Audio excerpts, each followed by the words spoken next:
Hello, good evening, and welcome to another installation of a Fantastic Five interview series. My name is Ernesto Rodriguez. I am the Chief Consultant for JAE Consulting. My very special guest this evening, she comes via this field of social work. She's actually a licensed independent clinical social worker. Her name is, and who's my friend, Ms. Desiree Minor. Desi, for those who don't know you, can you just tell a little bit about your background and your journey? Hello. Yes, as Mr. Rodriguez stated, my name is Desiree Minor. I'm 53 years old, and I've been a social worker since 1996. And I've worked for the district government for 30 years and doing child welfare in regulatory position now as a supervisor. I've also worked with the Coalition for the Homeless as a social worker, as well as the Medicaid waiver program assisting the elderly and disabled. Wow. As a case manager, social worker. That's a long time taking care of people, especially children. Thank you yes. for your service. I know yes, it is. you don't get to hear that a lot, but thank you for your service. Thank you. Interesting enough. So what made you get into the field of social work? Well, it seemed like a logical step after working in the prison industry for 6 years. Wow. I decided to return to school and get my graduate degree, my master's in social work, so that I could work in a number of fields, whether it be the prison, child welfare, mental health, substance abuse, domestic issues, the military, any number of fields. That's wonderful.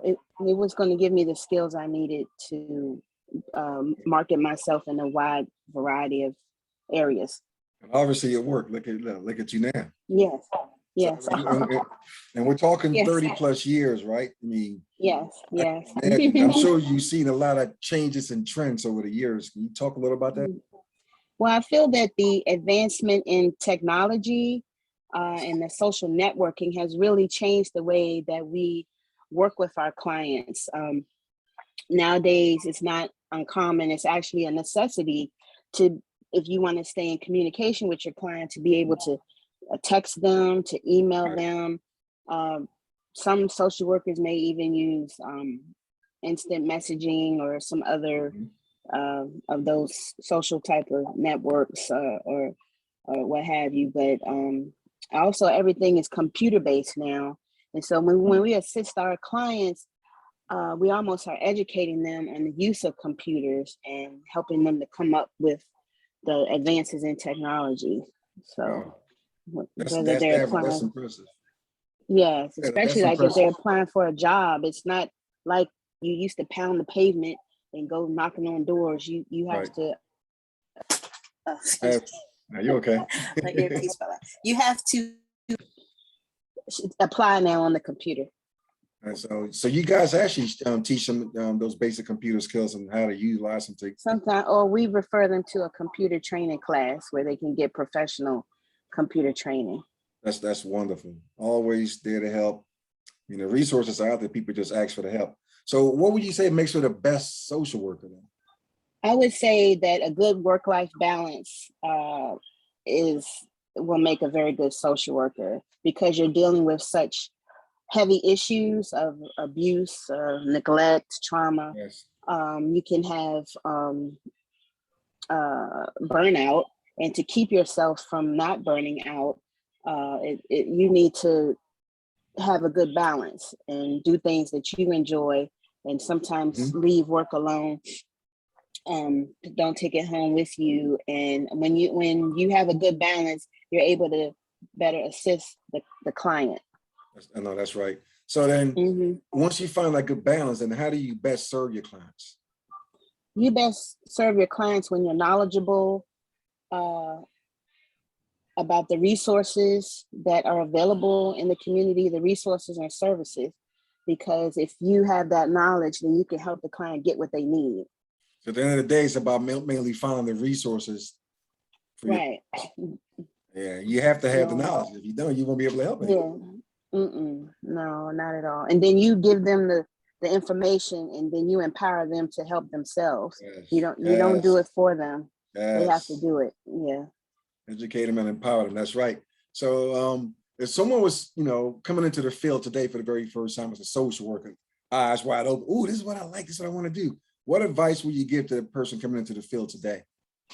I would encourage them to get their master's degree because it will open up many avenues for them, and to get as much experience as they can in different areas to kind of build your knowledge base. It's good to work in different areas, and because you can build your skills as well. So can you be a social worker with an associate's or a bachelor's degree, or you have to have a master's?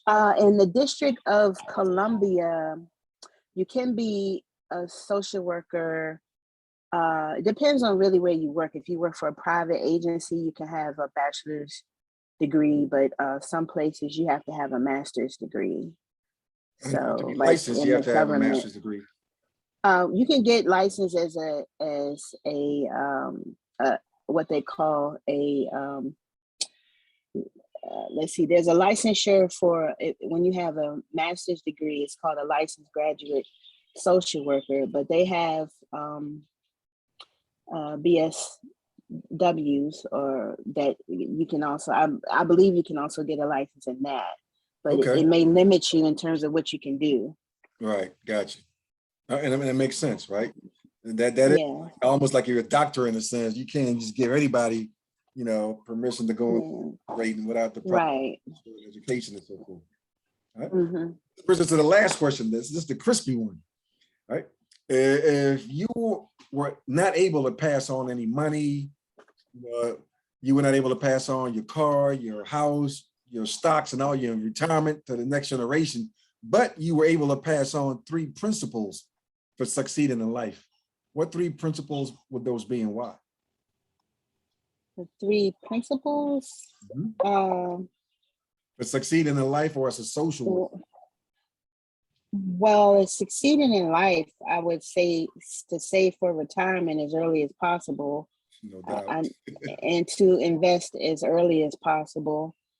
And that's why you're in. What do you say that one? What do you say is to invest in retirement? Because investing is basically built on time, putting your money away and letting it grow and compound over time. I'm just finding out about that, and I didn't learn that in school. So I would just recommend to anyone that they invest whatever they can in the retirement early, as soon as you get in. And then to save for retirement as soon as you have your, first professional job or definitely what have you. And then lastly, if you follow the rules and procedures, you can never go wrong. So just that way, yeah. Always refer back to your Bible, that policy, that regulation. You can't go wrong with that. That's right. That's the truth. All right. Well, thank you so much, Desi. This brings us to the end of You're welcome. You're welcome. Mr. Rodriguez, Chief Consultant for JAE Consulting, my very special guest, Ms. Desiree Minor. Desi, if anybody have questions after they watch this interview about social work and that kind of stuff, is there a way to get in contact with you, maybe on social media or something? No, they can email me at DesireeMinor6@gmail.com. All right, that's Desiree Minor. That's DESIREEMINOR 6 at gmail.com. Gotta be a G to Gmailer, all right? All right, well, thank you so much. I appreciate you. Until next time, next episode, live infinitely and trust Jay from here to there. Good night. Okay.